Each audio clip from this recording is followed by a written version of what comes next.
Que pensez-vous de la décision du Mali d'animer des leçons dans les écoles sur le patriotisme, la souveraineté, la résistance nationale et la refondation de l'État? Ils sont tout de suite passés à l'action. Tous les pays africains dits francophones devaient emboîter immédiatement le pas à ça. Parce que nous formons des moutons dans nos écoles. Nous formons des moutons dans nos universités.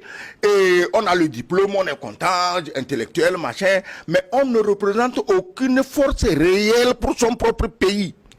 Est-ce que vous voyez? Mais les gens sont là. Et on ne connaît pas les intérêts de nos pays. C'est pourquoi, par exemple, au Mali, des gens qui se disent maliens s'allient aux intérêts français pour déstabiliser une équipe qui est là pour redresser le Mali. Si ces gens-là, depuis l'enfance à l'école, on leur avait appris qu'au-dessus du Mali, ils n'ont rien d'autre. C'est-à-dire qu'ils ne devaient accorder d'importance à rien d'autre plus qu'à leur pays, le Mali, dont ils portent la culture, ils portent les noms, ils portent... Mais, donc moi je crois que cette décision est salutaire et devait s'imposer à tous nos pays.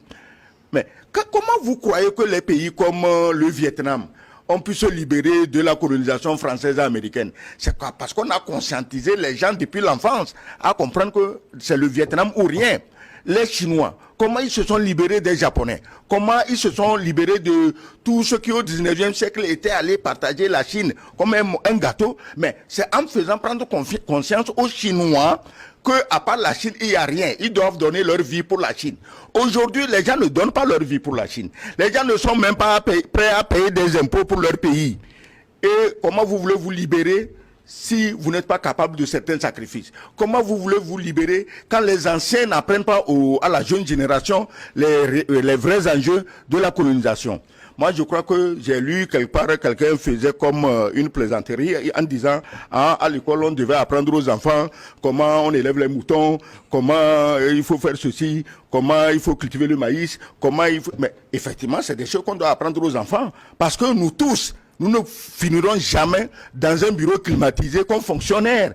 Le fonctionnariat que le système francophone nous a implanté au fin fond de notre cerveau, c'est à l'origine de tous nos problèmes. Les pays anglophones n'ont pas le même problème. Ils n'ont pas le même problème. On leur a appris à se battre eux-mêmes, à créer des entreprises, à travailler pour eux-mêmes plutôt que pour l'État. Et ils s'en sortent. Le système français, il est en train de tomber en ruine. Un système social généreux, parce que naturellement on venait voler tout en Afrique. Tant qu'on vole l'or, le diamant, le café, le cacao en Afrique, on peut faire des systèmes de retraite généreuses. Mais maintenant, Macron a eu la lucidité de dire que le temps de l'abondance, c'est fini. Il a compris, puisque les vaches à lait en Afrique ne se laissent plus traire. Il va prendre où pour faire ses générosités à sa population?